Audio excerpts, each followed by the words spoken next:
Hi. Great. Well, welcome everyone to week 4 of our book discussion, Canoeing the Mountains. We're glad that if you're joining us live, we're glad that you're here. And if you are joining us via recorded, we're saying hi to you ahead of time.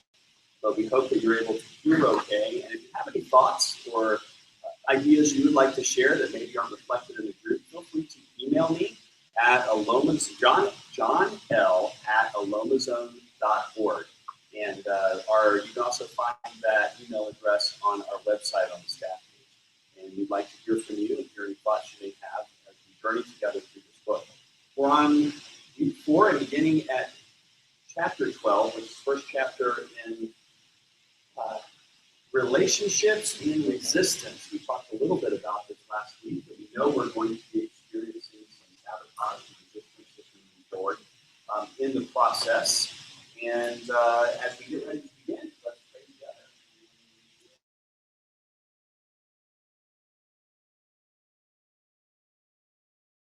together.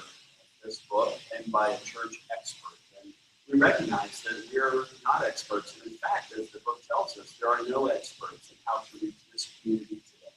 That the only person really with the wisdom to lead us forward is you. And so, Lord, we ask for your wisdom, for your discernment, for your empowerment as we wrestle with the issues, the problems, this process of adaptive change that we're endeavoring to do. Would you be with us? Would you move among us? Would you quicken our minds and our hearts? Would you bring out maybe some difficult questions we have yet to say out loud, but also that you would bind us together in unity and that we would see a way forward led by your Holy Spirit. Be with us in this hour. Well, so what are some impressions as we begin to move through these couple of chapters here that you'd like to share? Some big learnings and takeaways that you might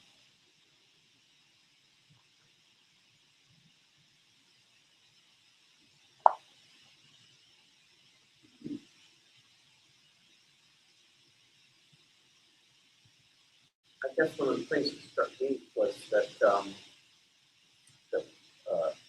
sort of what we're doing here is building the community buy-in, building a sense of shared direction that seems to allude that you need. It's not just the lone cowboy going to do it. And here we go, and off to the sunset, and then everyone else like, look, he's going out to the sunset. And that's all that happens. So that it really needs to be a wider sense of the community to, these roles that we talked about, allies, confidants, and all of that needs to be the fact that there has to be more than, one or two or a small group of people to affect change. Was that a surprise or a new learning for anyone in the life of the church in particular, where sometimes the role of pastor is to be the person who teaches us, leads us, and gets out in front, and maybe not at Aloma per se, or Methodist church, but certainly in other traditions, the pastor is the man or the woman, and what they say goes. Yeah. And that's about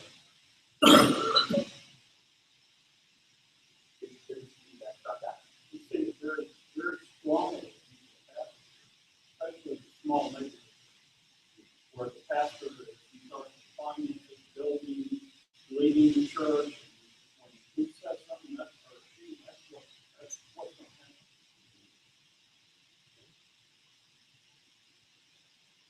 Well, I'm hopeful that has not been the experience in the Methodist Church for you. You've been a long-time Methodist, and I certainly hope it's a little kind of saving thing for me. I hope that it's not been your experience either.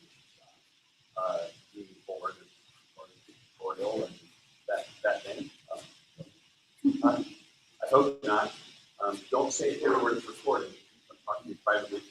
Just kidding. You can say it out loud. Just teasing. One of the things I was wondering as I read through, and Eric, you alluded to the idea of allies and confidants. When you were reading that, were you thinking of yourself, or were you thinking of that's what the pastor needs in reading through?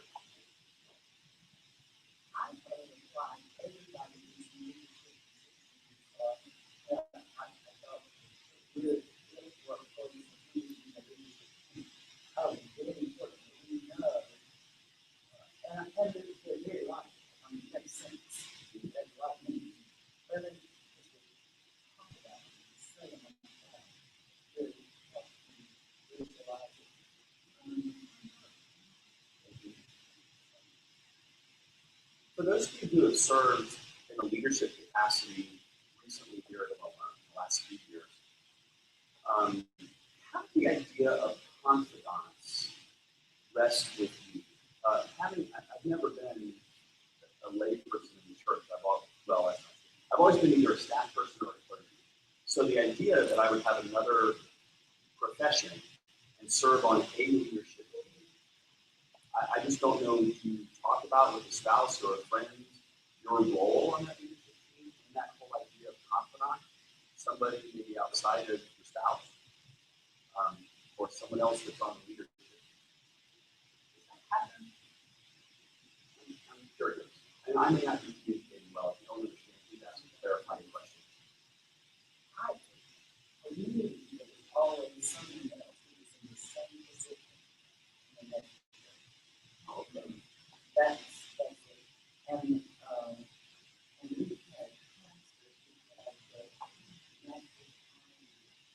pastors, we had accountability groups with pastors where they met every couple of months. And so that's kind of new. Does anybody else have an experience they'd like to share about that? Yes, I've had one ever since we came along.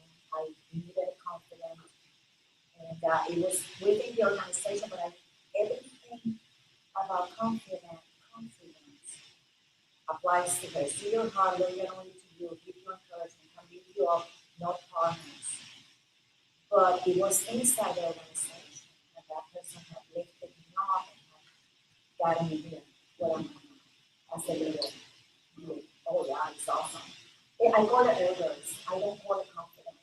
I don't know if that's safe to them because since you're spiritually, I'd say whatever works for you. Sounds okay. good. Sounds But good. to me, that was like awesome. I would say for me, partially I think the way that I think I'm an extrovert and then I'm also an external processor. And so for me, I probably have multiple confidants in different levels, whether it's within the church, people that are within my same position or group within the church, people that are in the church that are in different roles, people that are completely removed from it that are at least at the very minimum involved with the church outside of that. And so for me, I think that I probably have 5 to 10 different people I would say are confidants of different things with this. And because of that, it gives me a lot of feedback. Because I'm constantly, it's a very much a topic of conversation amongst us because we're all invested in is the health of the church or the health of another church or the church collectively. And so asking those questions and saying, hey, here's what we're trying here. Have you ever tried that? What have you seen? What's your experience with that? Or it could even be very basic. I mean, for example, Susan and I just the other day talked on the phone, and I don't think we intended to get into a conversation like this, but we just started chatting. We talked for probably a half an hour.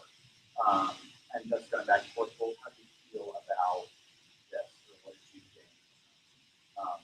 And so I certainly think that's important for us to have. It's important to understand the process.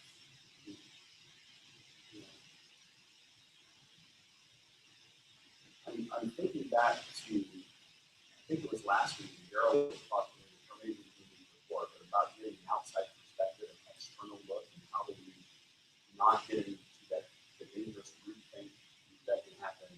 I wonder about the encouragement of the, I don't know if we want to go so far as accountability to those who will be a part of leadership team or management team, or maybe a group of people that come together to wrestle with this adaptive process of saying, identify somebody who attends another church or is outside of the organization that's willing, a high school buddy, who knows, they don't even have to live here, but somebody who's willing to listen to you and be a safe place for you so that you can process some of those things outside of the bubble that is Aloma, help give us perspective and encouragement. Do you think that would be too far, or is that something that would put in our hopper for when we develop our process and identify people who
I'm going to push back on that a little bit with the question. In this adaptive process, and we're talking about getting it outside of the expertise of just the pastor, does that begin to break down that difference? Because I think it may not be so much of an accountability as far as life accountability, but more of a confidant in, let me tell you about the change process I'm involved in, the struggles I'm experiencing, narrowly around that the idea of leadership and leading the organization. Is there such a distinction between the pastoral role and the others who are elected into or choose to take a leadership role in the life of the church? Yeah, It's different. yeah, I think so. I think that that's a unique perspective, being at the same time inside and outside of the church. I think from here, being employed by us in the larger sense, and so in that sense, you have a different perspective, and I think that means it's slightly involved in how that works out. And I think part of Maryland's point, both might be two different people, but the confidant personally, like you alluded to, but also what he's talking about, somebody that can give a perspective further outside. I think it's important for everybody in the process, and for knowing that, but especially important for you as pastors to have to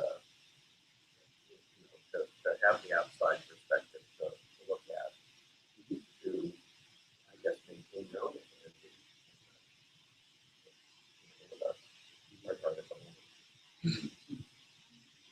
Or at least his heart argument is yours. Yeah. I mean, I certainly agree with the need of that in the pastor. I would posit that the leaders of the church need to be doing this. But that's why I think that's, yeah, I think the need for a confidant in each of the leaders in the church, everybody here, to have some sounding board beyond there. I guess the need for that, I think, runs from a parallel track to the fact that your role is different than the whole thing, but your need for a confidant is the same as everybody else.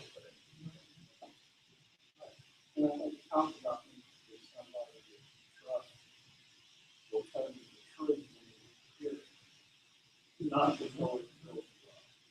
And somebody that you can go to and throw ideas out there, and they will listen openly and support them. But if it gets too far outside of bounds, you come back and say, hey, let's talk about this. Let's look at what you do. Not necessarily say, no, it's crazy to do that. But throw the questions to get you to think of your life.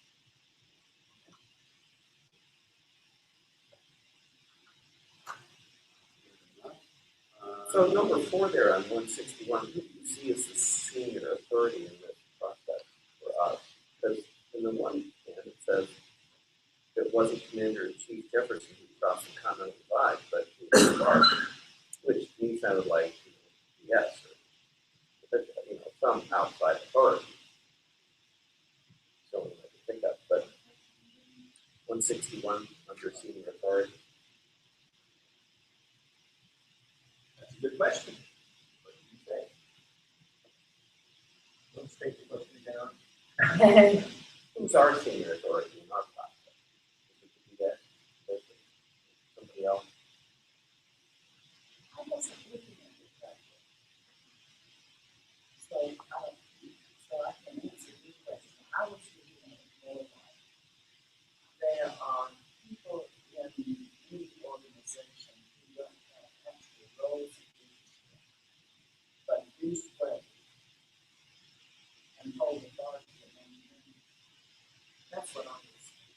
So I was thinking they need to be considered in the process because they hold a lot of I mean, you totally wrong, but that's I think that's certainly the reality. We understand that when we do the books that there's legitimate authority and all of involved with. I read it very similar to Eric, is that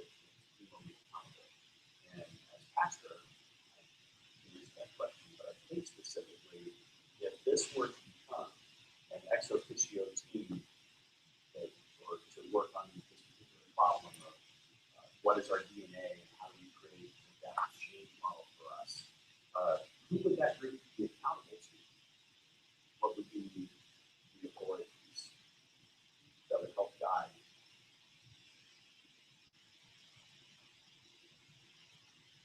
I think at this point, that's not determined. Right? I mean, if you look at that model, it's saying different roles with different final authorities. But again, in the example of using Lewis and Clark, that final authority was 2 years away in making decisions. There was no path where they could go past that question for 2 years. But, round trip time, if they can make one or even further at the end of it. True, but from that same standpoint, you have the sense that they were still guided by the charter that they gave them. Right. They felt as though they had an answer to that when they got back. And they said, you were 2 years away, so we lost time. But now that that's over, and that's like your important stuff, they really felt like it was their roadmap. Right, and I think in that case, with the defining roadmap, what is the real mission? And how do I do that day to day to be true to that mission? Was the defining authority. So they couldn't ask for clarification on that. They had trust that they understood the mission. Well, for Methodist Church, our mission is to make disciples of Jesus Christ and transformation of the world. How does that look in the Winter Park? How does that look? How do we interpret that and create a vision for ministry that fulfills that mission specifically for us? Our district superintendent let us know that there are some things that we need to do. We need to pay for sure this portion of apportionments. And his general idea is this direction, how we fit into the grander scheme of the churches in the Orlando area. But as far as we're concerned in the local church, we have pretty wide autonomy in how we interpret that. So if a group were to get together and work on that, who would they report those findings for legitimacy, or even would find an ability to be tasked as a task force to do something? Anybody understand how that works in our current structure? Who would do that? Maybe that's the way it is. So that's one way.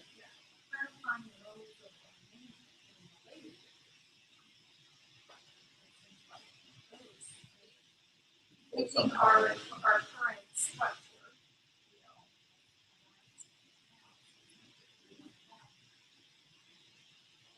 that has to go, but Somehow there used to be a draw. Rather focus on with the whole church time. And so I think if we, Oh, sure. I don't think anyone's suggesting that it's the lay leadership's role in this process. but I just thought, that if we go in, if whatever, or people are saying, oh, we don't be like that. And I know, you guys need to draw, that's why I was thinking. But I can see that you need to do it. We're all the,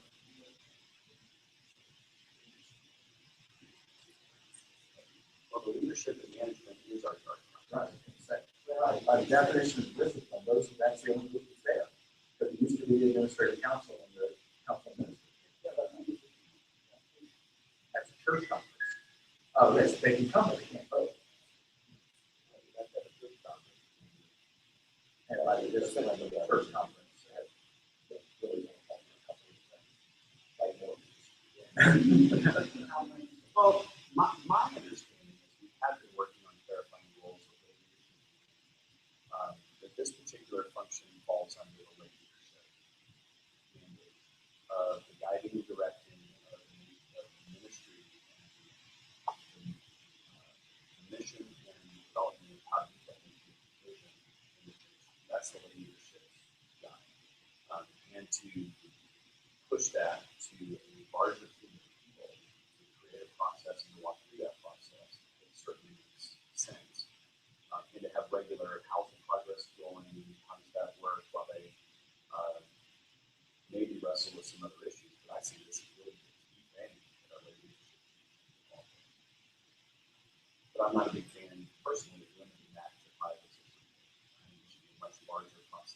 calls, much more feedback and opportunities for life.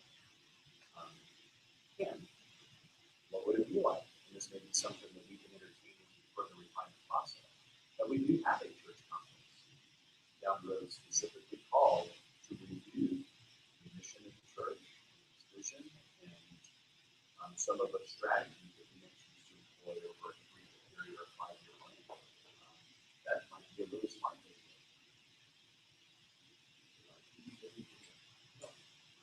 Not as a surprise, here it is with voting Tuesday. But we've been working on this over the last year. We've had the meetings, we've filled out the questionnaires, and whatever other things we might choose to put in the process. So that when everyone comes to that meeting, that everyone goes, oh yeah, we talked about this. Kind of idea.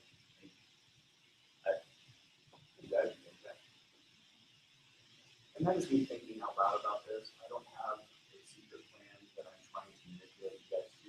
I'm kind of hearing what's going on and going, boy, what would it look like if we do it this way? Kind of my idea. What do you think? Are we on the right track with that? Wrong track? New idea, new process? What do you think?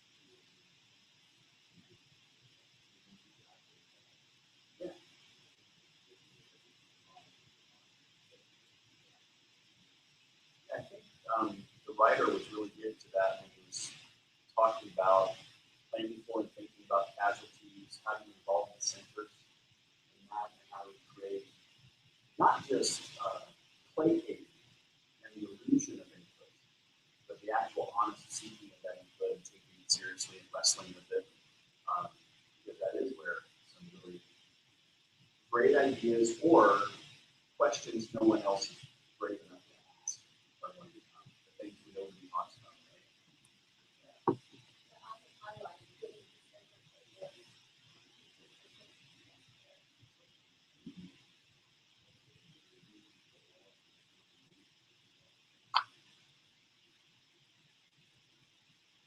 Right? Good stuff. Great. Yeah, we don't need to create a group of yes people to one idea that we have. So how do we get people on the team to approve what we want to happen? That's not the way to go. Right. On page 167, begins to talk about the four things that can happen as we take action. Give the work back to the people who most care about it.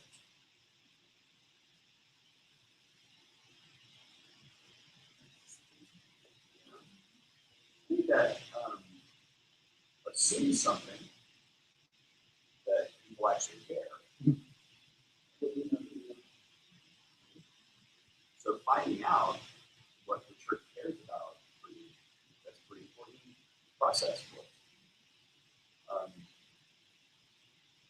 Engaged, mature, and motivated. What does that say to you? Maybe you need to reread that paragraph. What do you think that means in an application for us?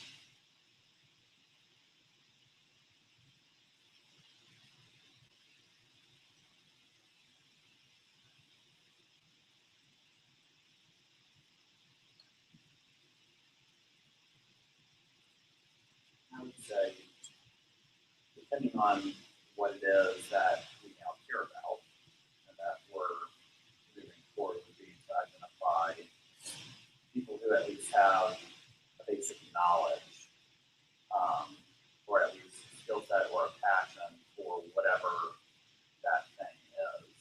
But then also people who truly have that desire and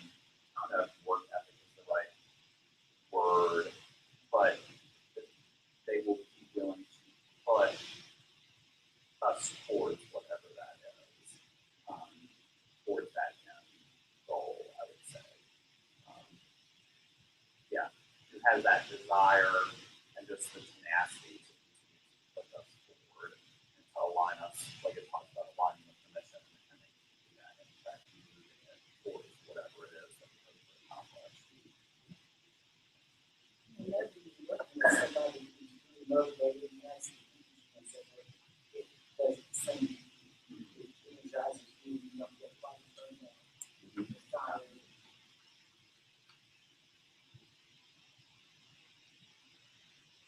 I was going to say, mature people that under the center are most manage to move forward. They can process that and move forward. And the motivated will have the energy to continue to move forward and take the center input as input, not just as input. I think that's why those are key staying the course. Well, it's not necessarily just staying the course, but it's knowing sometimes that the course has a deeper.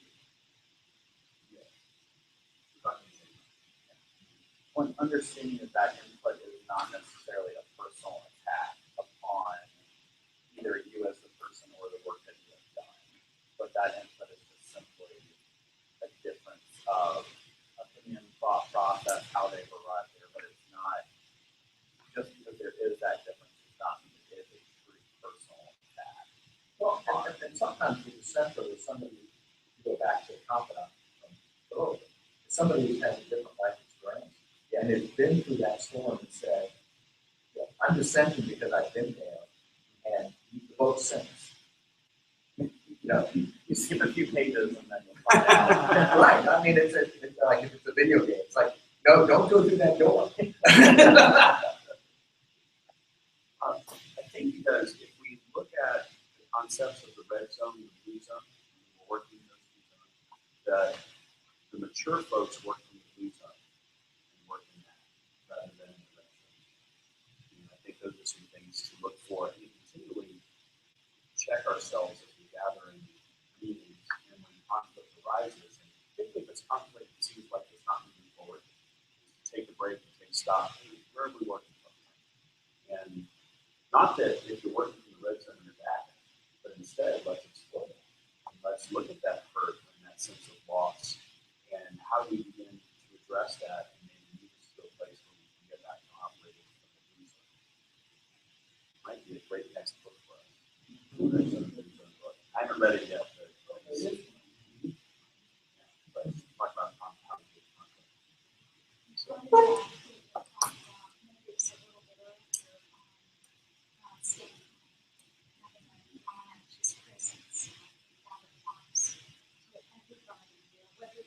Center, or whether you're one that's motivated, engaged, working for the mission. I think on both sides it's important that there's a focus on stay calm, have conscious presence as we go out, resolve those things. boy, is that thread backwards when we recognize in the midst of dealing with this that we're anxiety is coming up in us. We need our confidant to go and go, hey, this is what happened in the meeting. I couldn't be at my best and help me process that might be helpful.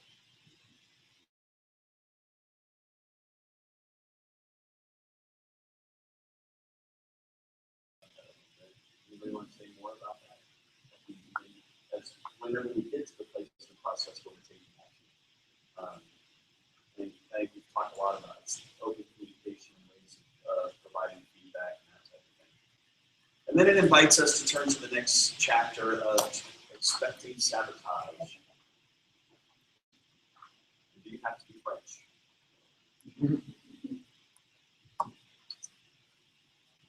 So feelings and thoughts about the idea of sabotage and understanding it.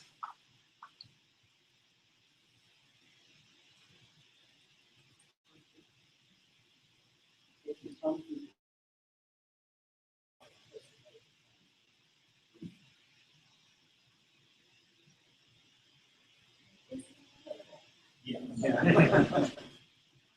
What I really appreciated in this chapter, emphasis on to keep on managing and doing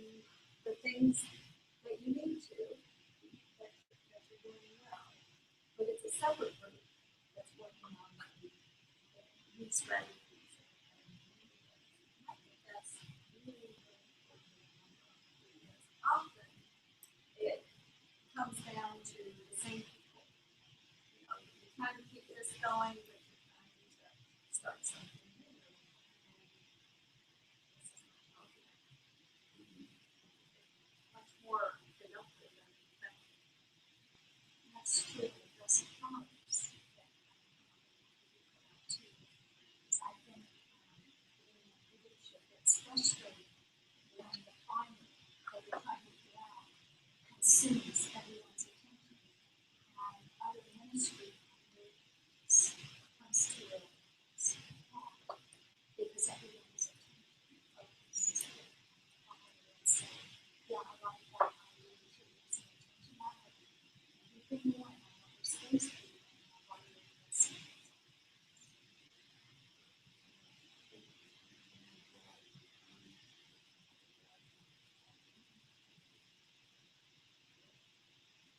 And that the two different groups of people have different skill sets and different competencies in which they work. I think one of the challenges for a church like ours that has memory of being much larger with a much larger resource pool to gauge accurately these are the resources we have available. And we only have enough, or only that way, we have enough people to continue X amount of ministries and enough of this type of person to start this many new things.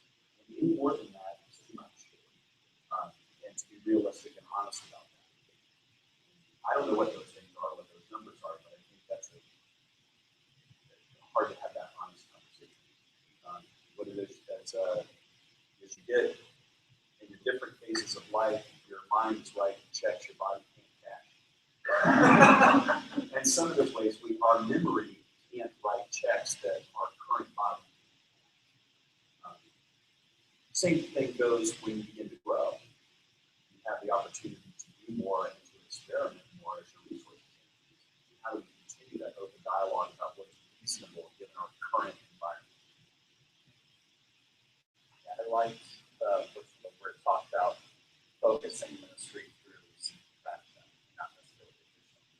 How when you're in that place where you no longer have the resources of the staff to be able to continue to do those things, well, rather than trying to do a lot of things marginally well, you then focus and become really proficient or really powerful in only a handful of things.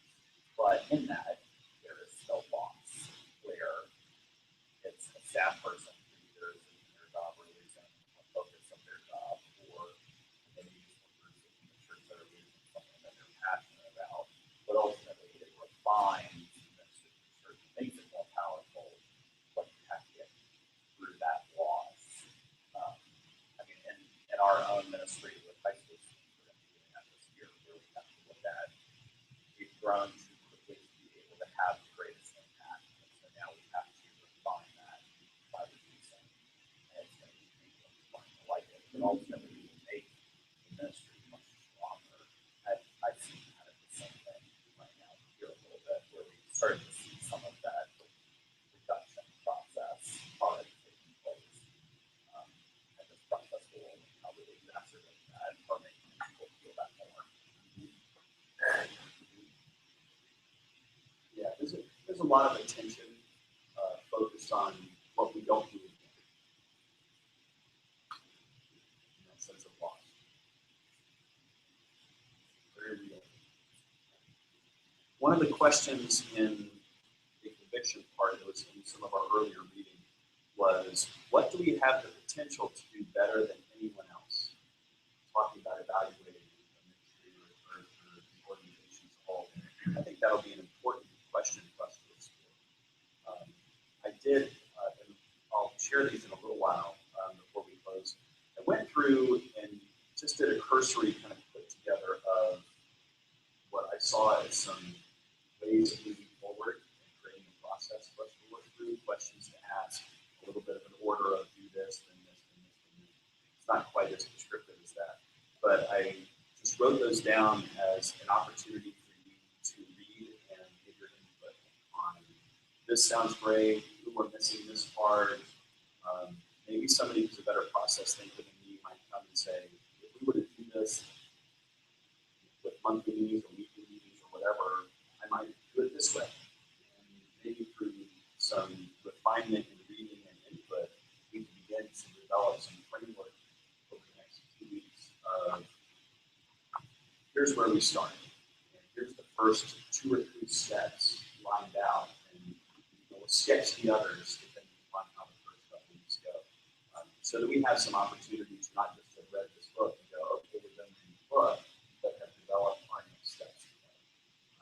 So I'll pass that out at the close of today. I really do value it. Mark it up, write it down. If you want me to send it to you electronically as a Word document, I'll send it to you so you can type and do whatever you need to do.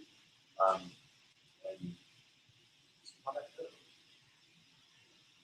I wish he had that all written out somewhere. Had to have this process written down somewhere. Or we probably would have to pay him to come and consult with us to get that process. So I think more importantly, it would be somebody else's process. It would not come from us. It's not a hundred. We're always looking for the easy answer. well, that's true. As important as more important. That's true. Anybody else struggle with taking it personally? Glad you're with me there.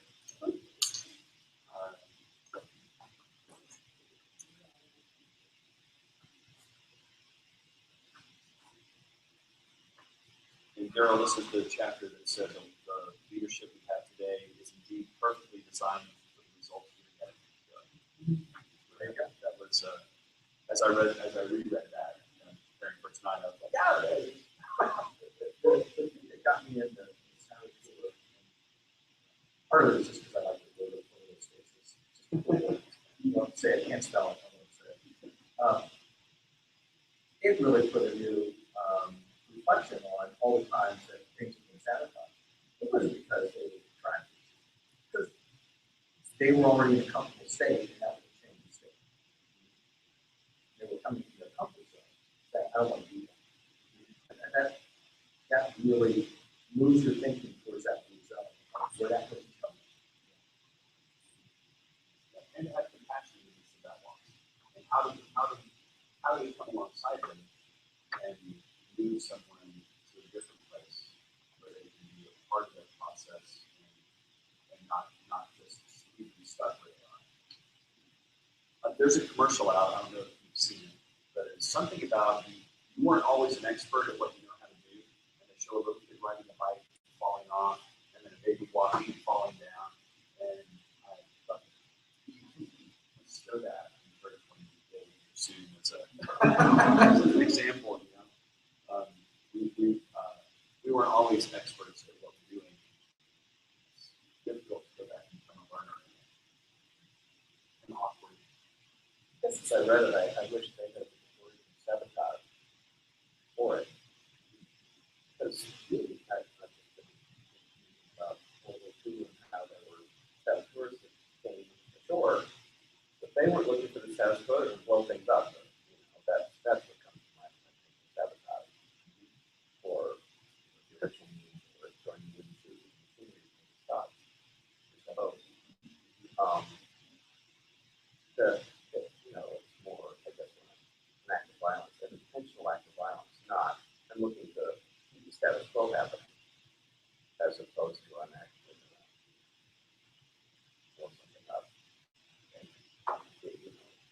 Let's talk about that for a minute in the life of the church.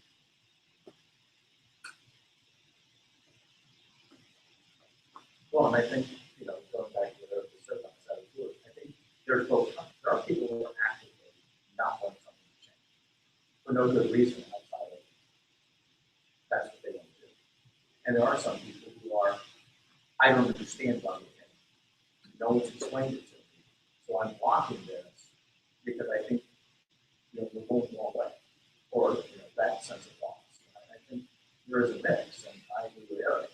It would be a lot better if we did not use the second because it leaves it way open for good.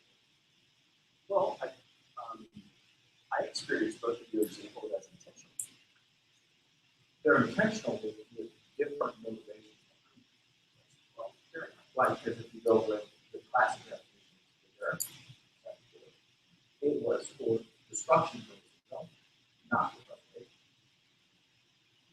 I think there's also a third group that gets lumped into the sabotage group, and it's people who don't know what they're doing is hurtful. There's not an intentional block whatsoever. They just simply aren't in a place to recognize what's happening. And I think you alluded to it a little bit in the way you described, nobody explained it to me, I don't understand. There's not a therefore to it. Therefore, I'm going to do it. It's a, nobody explained this to me, I didn't know this was happening. Yeah. There's a little bit of cluelessness because of the lack of involvement or the fringes with which maybe they attend church twice a month or something along those lines, and so they're not bought in into that. Oh, sorry. I thought the part about talking about the peacemongers was interesting, where because the idea of somebody who would want peace being a saboteur, sort of, in that putting the peace above the change or putting the peace above what the forward momentum of needing to get to the next place was interesting because that's not what you think of when you would think of a saboteur, you know. So I thought that was interesting because even the title of the chapter at Two Church is supposed to be like at Two Churches is like he wasn't like oops stabbed you in the back, you know, like he wasn't like this is peaceful, you know, that was intentional, and this is sort of like I don't want anyone to be upset. Let's go with what the majority will be happy with. Well, yes, and I think that's part of the point is that obviously, what's his name? You know, after he worked for 2 years and did this, and then he was thinking saboteur. Right. Whereas the head guy that was just wanted, you know, if he went up to him and said, "So how do you feel being a saboteur?" They well, what are you even saying? Right. Why are you calling me? That's a mean thing to say. I was just, you know, preserving the harmony in the session here, and you know, he wouldn't have seen himself as that at all. Whereas the Nazis coming ashore with their bombs, you say, "What do you think about being saboteur?" Well, Adolf told me to come. Of course I was saboteur. You know, they knew what they were doing, whereas this guy was like derelict for homeless spaces. I want space at home. Oh. I got it quite right. And he can probably spell it. I think he can. Well, Only is anything you want. No home. Yikes. There's no Yikes. Y in that one of those spaces. No home. Yikes. oh, No. So he talks about the ways in which to address this particular type of conflict or active obstacle building in the face of adaptive change. First, leaders must act. You have to respond to that. You must address the conflict in the middle of that. Second, when sabotage or opposition appears, leaders continue to calmly stand on conviction in the face of it, which right now is pretty difficult for me because I cannot articulate what Aloma is about. I cannot say the reason why I'm making this decision as a pastor of the staff or the leadership team or whatever is because remember we were out. I'm pretty much going on, well, the church in general is supposed to be this thing. We're making, and so I do feel a little kind of out on an island right now, making decisions based upon pastoral authority and the office that I exist in. It would be really great, really soon, to get to a place where we have a unified vision and articulating this is what we're about for our mission. It'd be so much easier for us to align and to make decisions and be so confident. So it does feel kind of lonely sometimes, and I think personal for me because I do feel like a lot of these things I'm deciding personally. But I didn't know I was going to say that. That was kind of raw and authentic and thinking out loud. And I put it online. Well, I'm sorry, I just said that. I didn't allow anybody an opportunity to do this. So, any feedback on that? Well, I think that's the point of why we're in this work. Just to really figure out, going back to the point, what is our mission here? Which is different than, as you mentioned earlier, the global mission, the bishop mission, the DS mission. It's got to be much more refined at the handle. Just like, globally, parents are who raise up their children and make them successful adults and do them with virtues. But even within a family, it's individually each child the way you have to do it.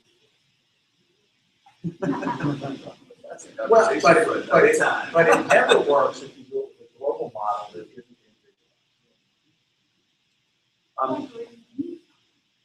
Like you said, we do have a broad mission to go on that, and we can also keep on doing what we already do. That's in alignment with that mission. Doesn't mean we have to become stagnant and stop waiting until we get things defined. Some things that we know we should be doing, and we keep doing those things until we know we need to change that or add to that. It's not a stagnant.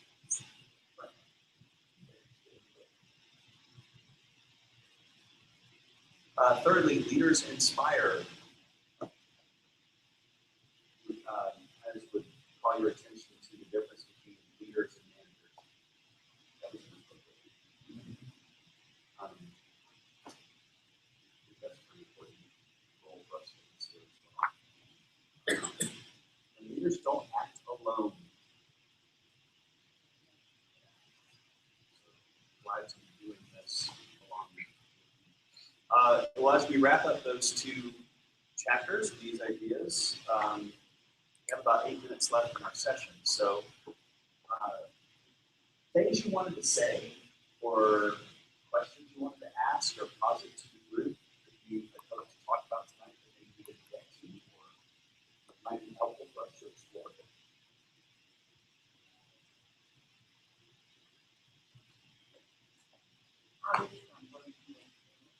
I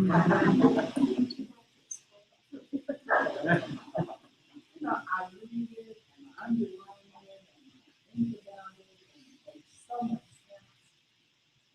And I don't remember words.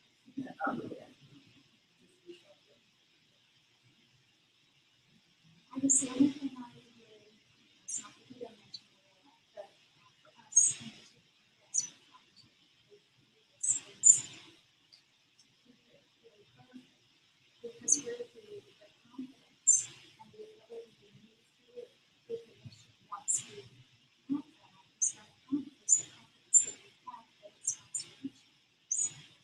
And I think without that, then you can fall into some of these pitfalls of wanting to take in to the loudest voices and the ones that seem to be upsetting things like that.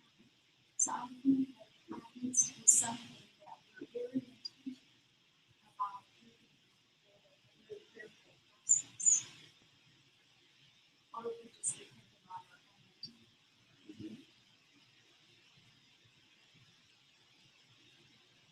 One thing that I picked up actually pretty early on in the reading is on 154 in that kind of little gray box. It talks about how churches often function with unexpressed expectations to meet the emotional needs of its members. And that I think is also something for us to think about too. And I think it's a different perspective on those, for lack of a better word, with that, and that sometimes when there's words in that, because there is an emotional need that whatever it is that they are standing against, it needs them in some way. And so, with that, it's also important for us to kind of step out of our own context and say,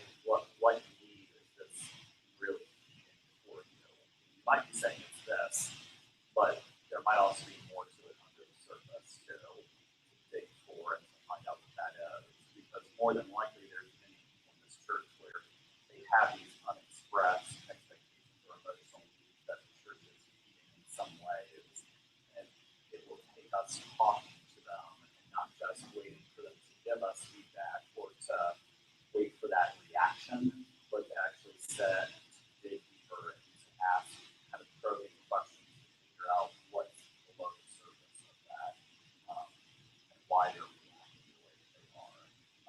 I think that was interesting about that way.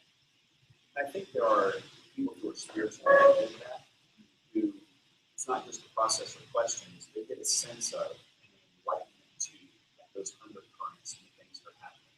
And I think it will be important for us as we develop a team together to work on this process, that we do think about what spiritual gifts are represented at the table, what ones are missing, what competencies are here, and what do we need to add to create a more rich and diverse group so that we have a better opportunity of being successful. And it comes back to that. We don't want to create a team to give us the results we want to get. That we be honest with that process. Definitely people much better at that discernment than the organizations that are working together.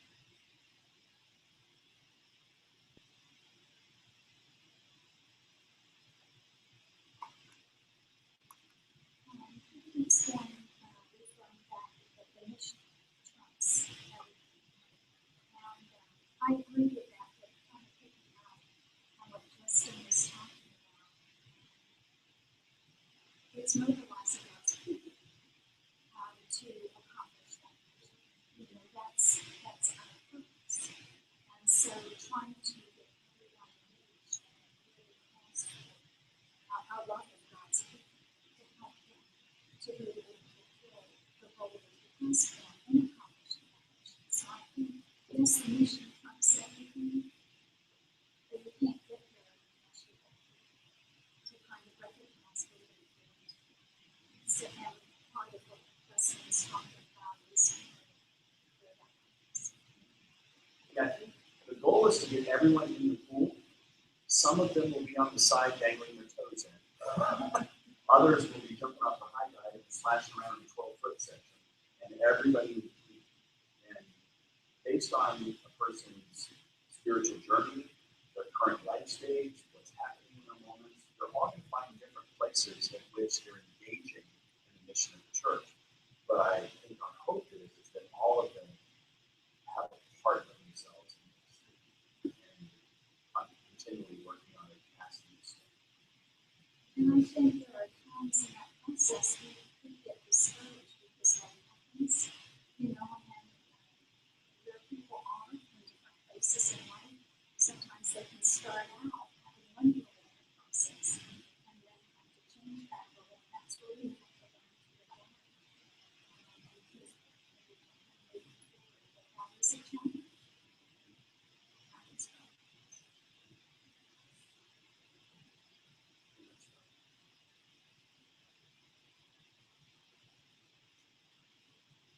How would we encourage one another to consider praying this week in the light of the adaptive process of the church, the works, the specific work that is before us?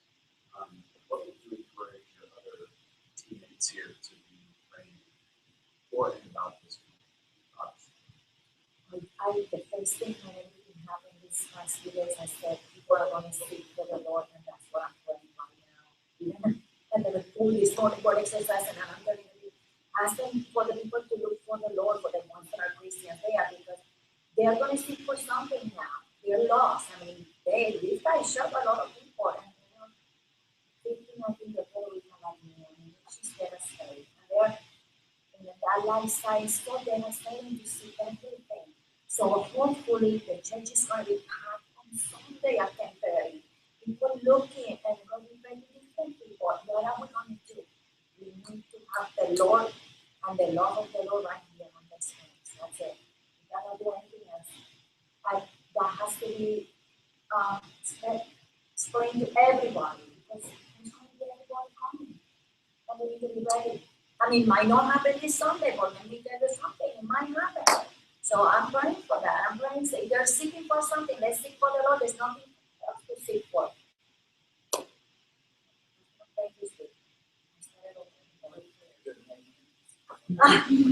Lord, to God be the glory. Well, Monday, the third Monday of the month, I'll be here at 10 o'clock, 10 to 12. We'll be praying the prayer chat. Because some people cannot come in the evening, and I'll be in the morning, so I expect people to come and pray. I heard a shift in, I don't remember where it was, but we were talking about the prayers that we have, and then oftentimes we pray to receive the people that come to our church. And the speaker was encouraging us to think differently, and that we are ready to receive God's sends to us. And it's a much different, we're the receive, we are the reason that our church is meeting, and we're the operators instead of, no, God is working in their life and sending them to us, and they're our responsibility. So I kind of feedback with you in the thought process, how do we be prepared to receive anyone who comes in? Because God is working in their life and sending them to us, and are we responsible enough to prepare a place for them? Are we welcoming enough? Are we seeing them? As Maryland said,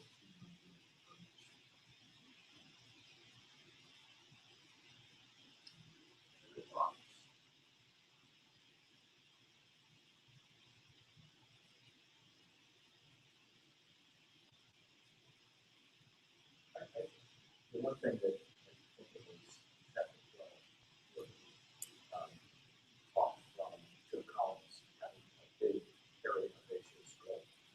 We should be praying that we're open to the big goal for God.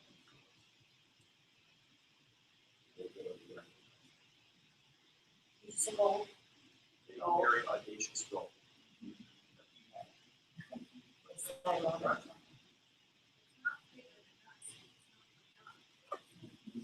It's ironic, we prayed just that prayer and our group on Saturday.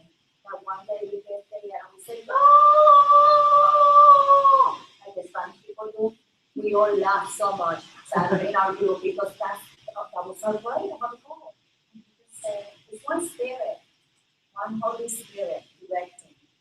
And as long as we're all in the same spirit, it's going to be better. That goal. Praise God.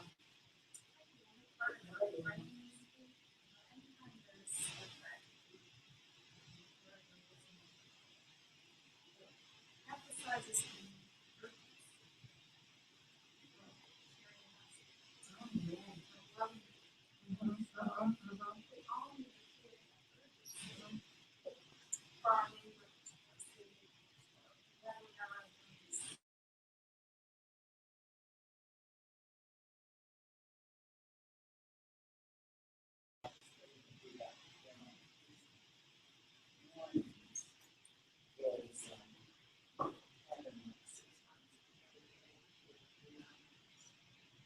And one of those kinds of faith is believing that we will have the sins which have the sins that life is leading to. And we think in terms of tomorrow might be my last day.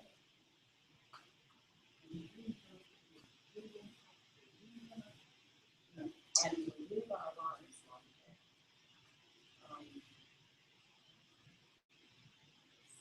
And so I just think that that's a part of it. That is living and being, knowing and living.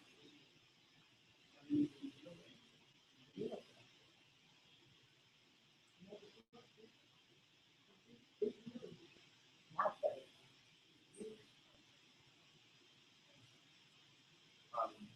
I would ask that you would pray for a process to begin developing. And that what I give to you as a launch to begin thinking about that. If your brain works that way, if you're a person who please rework this, mark it up, let's begin to have something to move our time, and I would love to pray this out.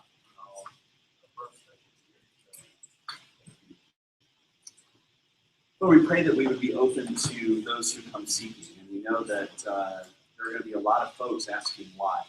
And I pray that as they seek that answer why, that they go to places that reveal you, that they go to conversations and friends and churches that lift up the name of Jesus.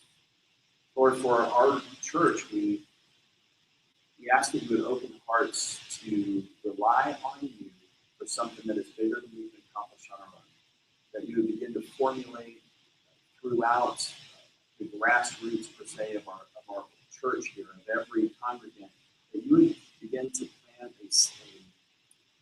a one idea, a one direction, a one thought that would lead us to risk trusting in you, something bigger than we could ever accomplish ourselves. Lord, we pray that there would be a process forming for this group to begin to turn to our friends and our neighbors here in the life of the church to lead us through an adaptive process so that we can figure out what you are calling Aloma to do here in 2016. Something that is consistent with their DNA and the way that you have been working here all along in the church that you have created her to be. That in that, we would also grow our hearts to quicken our concern for our neighbor, that we would share the gospel, that we would give people the opportunity to find life in you, to find peace, to find healing, to find salvation.